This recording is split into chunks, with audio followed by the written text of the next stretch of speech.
video is sponsored by Squarespace. For the last 6 years, I've owned a flower farm. And even though I don't own it this year, I went to buy all of my favorite flowers at all of my favorite sources, and I made a huge mistake, and I bought 1,200 Gladiolus, even though I have no idea where I'm gonna put them all in my garden, in my tiny little backyard garden. But that doesn't matter because I have my box here now, and I'm gonna share with you all the really, really exciting varieties that I have here. This is a very full box. It's very heavy, so I'm not too surprised. The source that I get my glads from is LM Bowl. They're amazing. They're a Canadian source, and the thing that I love about them is not only the selection, but also the price.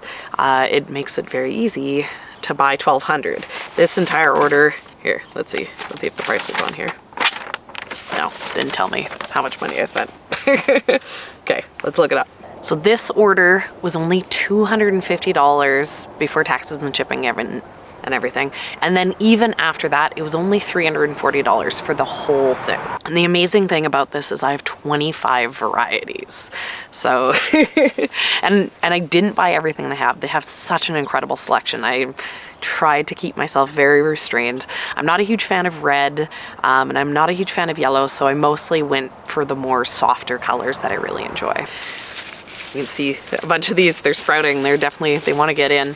The one thing that I do to be able to get the price down a little bit is I buy these number 2 sized bulbs instead of like the jumbo bulbs that you'll see sometimes. So, you know, they're about this big, whereas a jumbo bulb, I've seen them be like massive, almost double the size.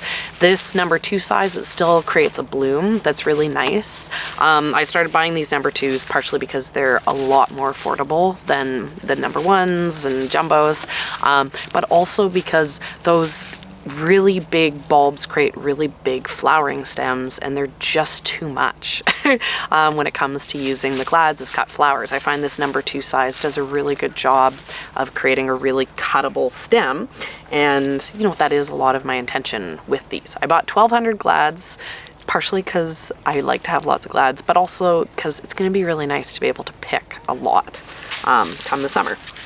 Okay, but let's get into the varieties. First up, I got 50 Cornifico, and this is a beautiful variegated pink color, you know, multi pinks in it.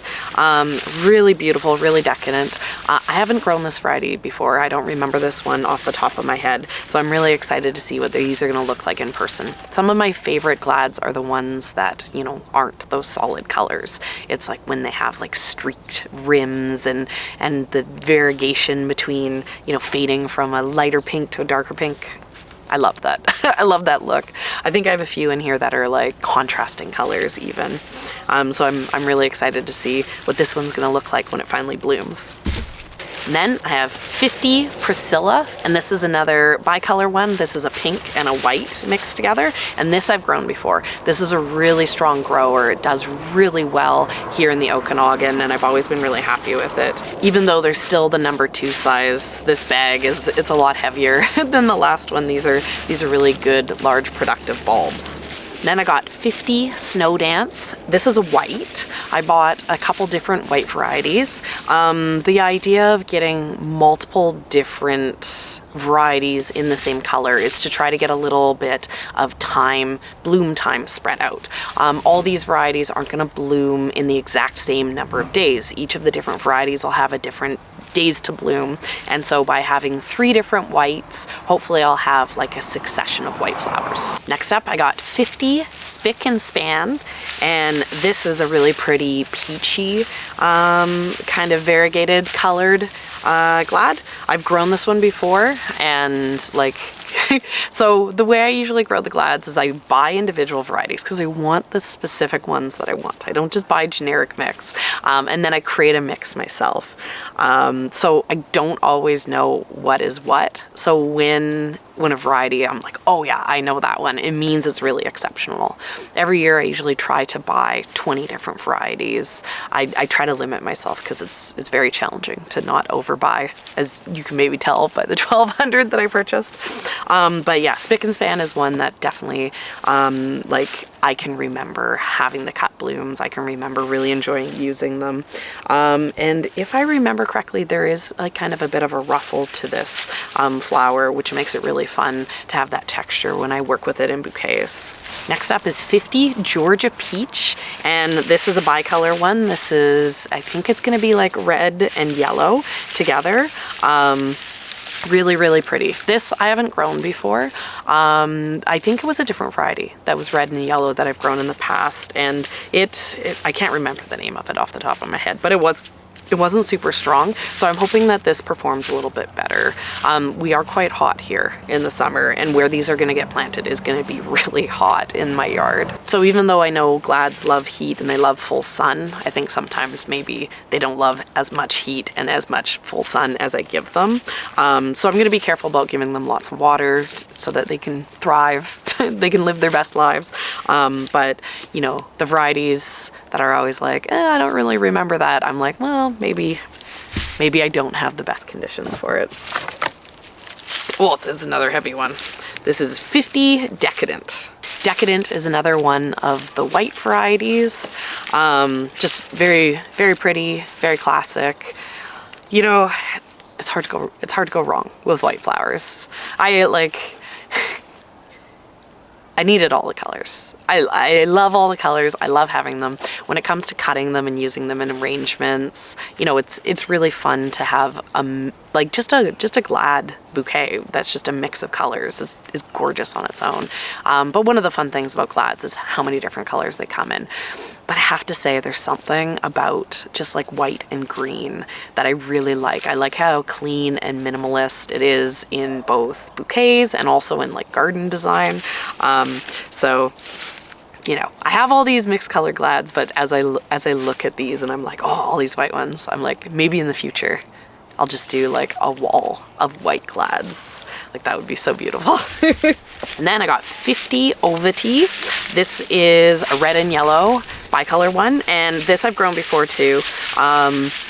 This, yeah, you know, honestly, I've always bought all the bicolored varieties, but the red and yellow ones, I mean, maybe I just don't remember them. Like, I'm not a huge fan of red flowers, so maybe maybe I was just like, I don't like those ones. But it'll be interesting.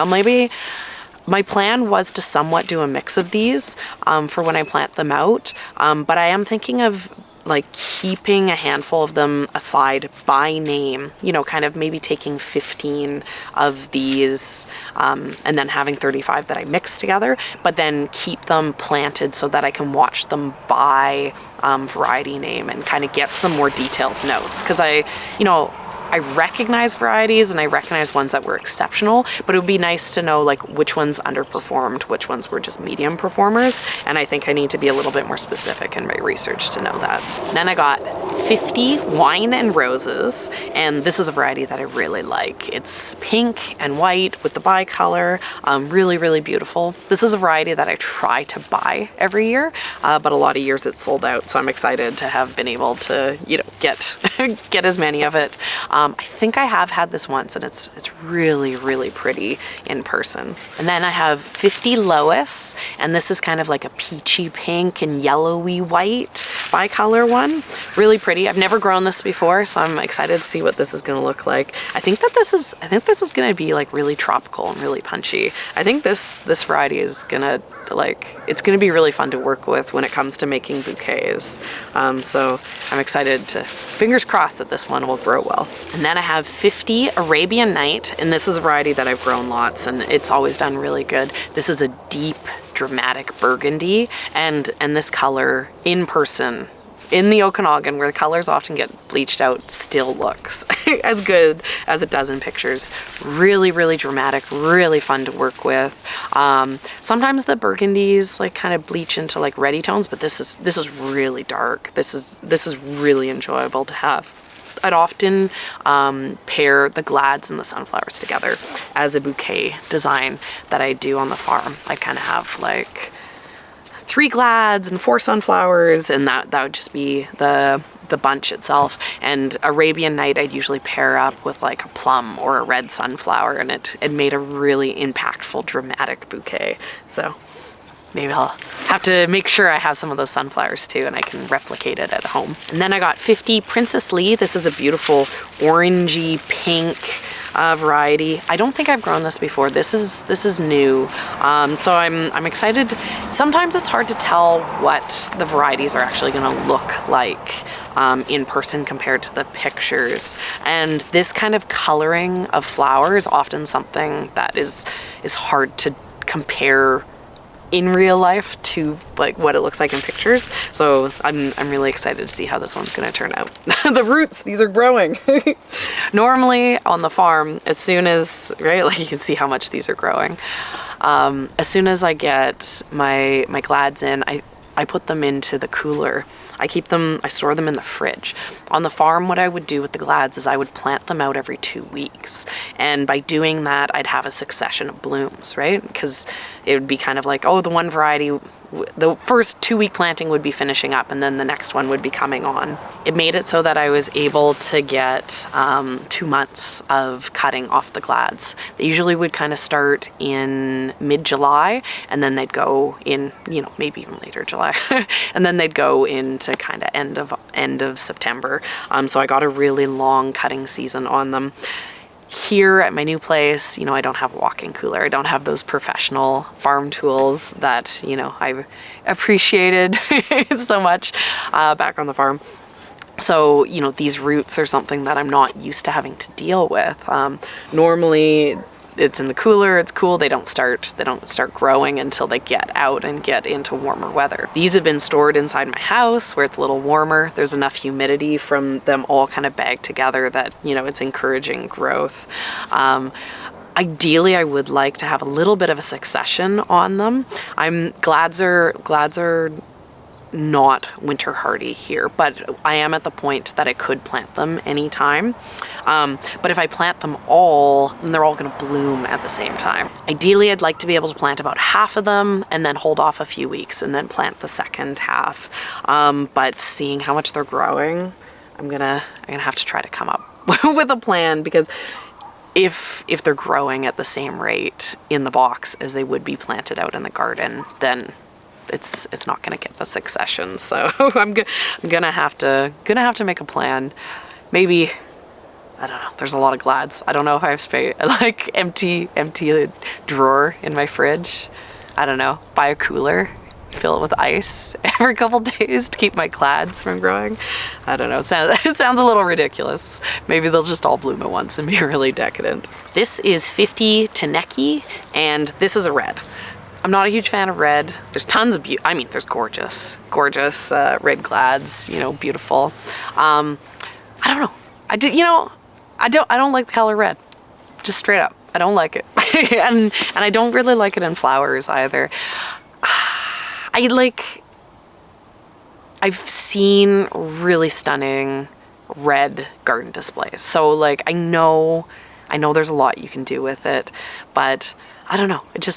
The color never inspires me. It clashes with all my favorite colors, right? Like when I love orange, but I want orange with like green and purple and like fuchsia and apricot. I want orange to be like a tropical color, but you like orange and red, and then all of a sudden it's like fall themed, and that's not my favorite thing. So I bought one red because I'm like, Serena, if you have 0 red in your garden, you're gonna be like, oh, but like there's something I want to do with red at some point. So I got it, but that's the only red. Next up, I got 50 Purple Diamond, and this is a really beautiful color. I don't think I've grown this one before. This is like a pinky purple, really pretty. This is another one of those colors where with purples it's hard to know what they're actually gonna look like. So I'm excited to see what this is gonna be like in person. And then I have 50 Purple Flora, and this is more of like a deep rich purple color. So I think this is gonna contrast really nicely with the two purples together. This I've grown before, and it always does quite well. And it is pretty true to the images. I've always found it's like a really good, strong purple. You know, it looks amazing in bouquets. Okay, this is 50 TW 36502, which is like, when I see things named with like letters and numbers, like this is like a breeder special, and like it hasn't even gotten to the marketing stage yet. Those always get me really excited, right? Anything with numbered letter names, I'm like, oh yeah, they're speaking my language here. And this variety I've grown every single year that I've done the Glads. It's a really pretty rich pink bicolor one, and yeah, it's a strong grower, and it does get a little bleached in the sun. I find the fall ones are a little bit more consistent with what the images actually look like, whereas in the summer it's a little bit less dramatic, but still a really nice Glad. Then I got 50 Josca Brown, and I don't think I've grown this before. This is, you know, it's definitely in the brown tones, kind of like more of a pinky variety. You know, I really enjoy brown colored flowers. Like the boho look was really trendy for a bunch of years, so I tried out like a bunch of different browns in different plants, and they tend to be not consistently brown. A lot of them are quite pink, but you know, but like a fun tone. So it'll be interesting to see how brown this actually is. Like I've kind of mentioned a few times here, the sun's so strong here that bleaches some things out. So it might bleach to more pink and less brown in my area, but I don't know.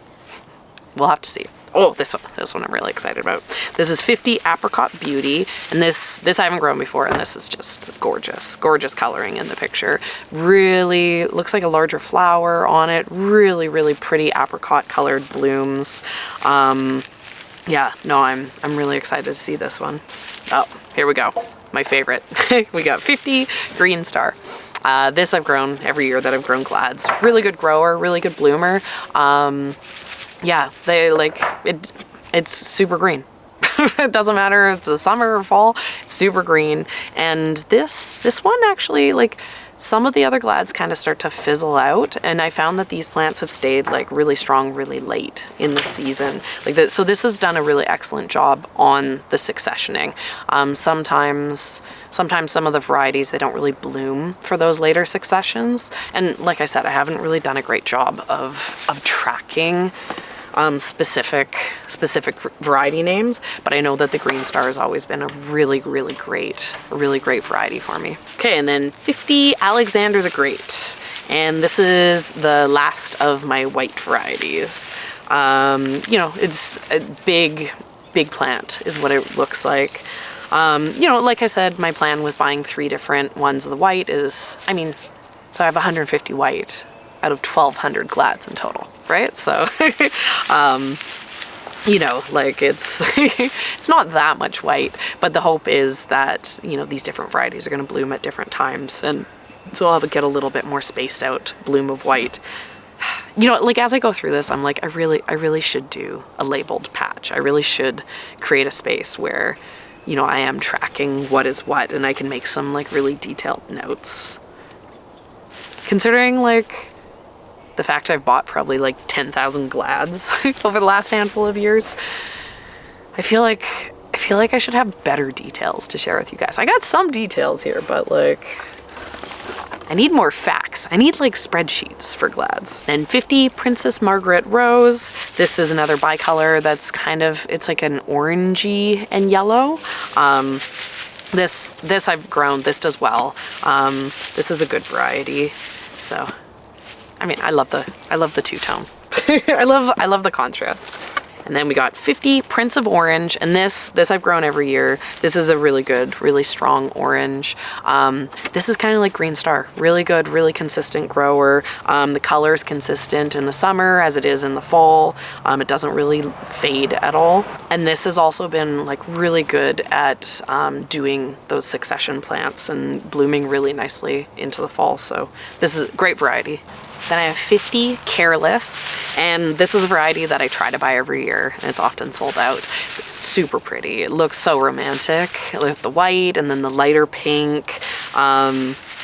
Yeah, I'm really excited. I know I have gotten this some years, and it's grown quite well. But I mean, you know, it's beautiful. that's why it's sold out every year. Everyone wants it. And then 50 Rose Supreme, and this is a pretty like pink and white, like two color variety. This, I don't think I've grown this before. This is a new one. Like I said in the past with the farm, I tried to limit the number of varieties, but I grew a lot of volume. So this year, like I felt like I could buy things in 50s. Normally I'd be buying like 100s or 200s of each variety. And so instead of buying, you know, 50 of 4 pink and white varieties, I just pick. Okay, just be specific, Serena. So it's really fun for me to play with having even more varieties than I normally do. Okay, we're getting down to the last ones. Got 50 Natan, and this is really pretty purple. Color tone wise, it's kind of in between the darker purple and the pinky purple that I've already shown. I mean, purple. I love purple glads. I love the pink glads. I love the purple glads, the green glads, the two-tone glads. Yeah, I mean, right? Because I ordered this quite a while ago. With Ellen Bowl, you like the earlier you order, the more stuff isn't sold out, but then they won't ship it until it's safe to ship things in your zone. If it's still freezing, you know, they're not going to send the stuff to you because they don't want your bulbs to get destroyed in the mail. So I hadn't really, like, I forgot, right? I look at all these, I buy all these things and then I forget, and then it's like Christmas when I get to open it. So I'm like, wow. This like blend all together, I think it's gonna look really pretty. And then finally, 50 Blue Isle, and this I've grown before. This is like a two-tone with the purple and the white, and like this grows quite well too. This is one that I've grown almost every year, and it's been a good strong variety. Well, now that I'm super excited, getting to see how gorgeous all these varieties are and reminding myself, I'm going to quickly show you where I'm thinking of planting them, the plan, how I'm going to stick 1,200 plants into my tiny residential backyard. I mean, it's not tiny. It just feels tiny compared to a farm.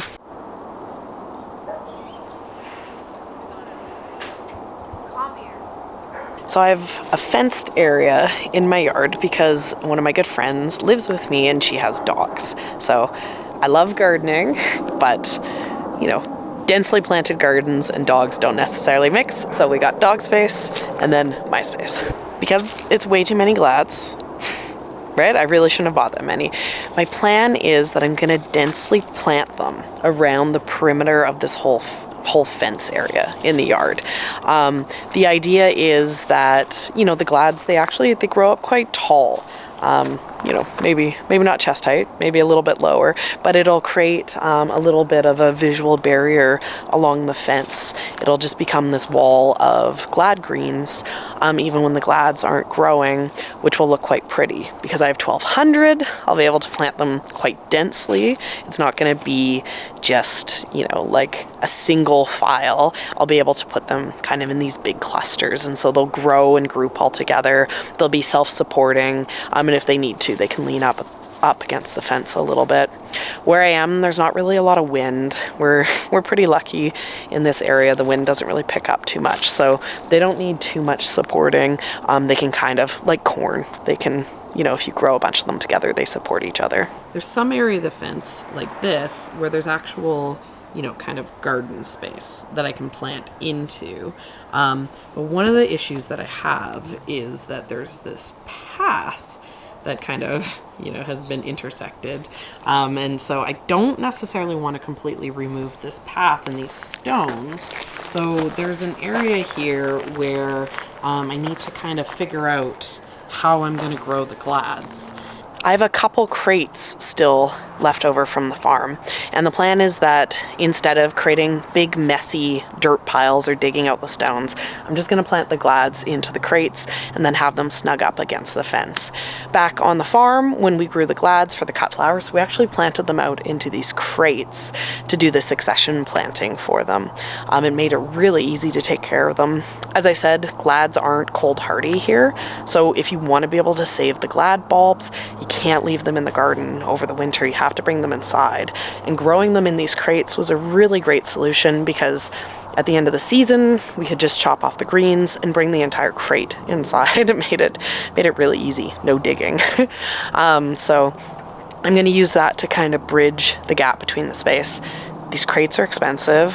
I only have a few of them. Most of them stayed at the farm. So I can't really afford to buy, enough for 1,200 glads. So I'm going to make do with the 3 that I have. And then come the fall, I'm going to have to dig them up and store them somewhere somewhere cool and dry and not freezing over the winter. But I'll share all those details with you when I'm doing fall garden work. It's really exciting to be, getting in these borders of flowers, to have some green kind of growing again in the garden. I've been making all these plans all winter. I've been buying these things, thinking about how this garden is going to turn out. But, now finally getting the stuff in, finally starting to, see some of the vision come together. It's really exciting. So it was pretty fun to get to open the box today. And if you're a business and you want to get customers like me, crazy people who want to buy everything that you have, the trick that you need is a website. Because let me tell you, I wouldn't buy what I do from Ellen Bull if they didn't have a website. Squarespace is an all-in-one website platform for entrepreneurs to stand out and succeed online.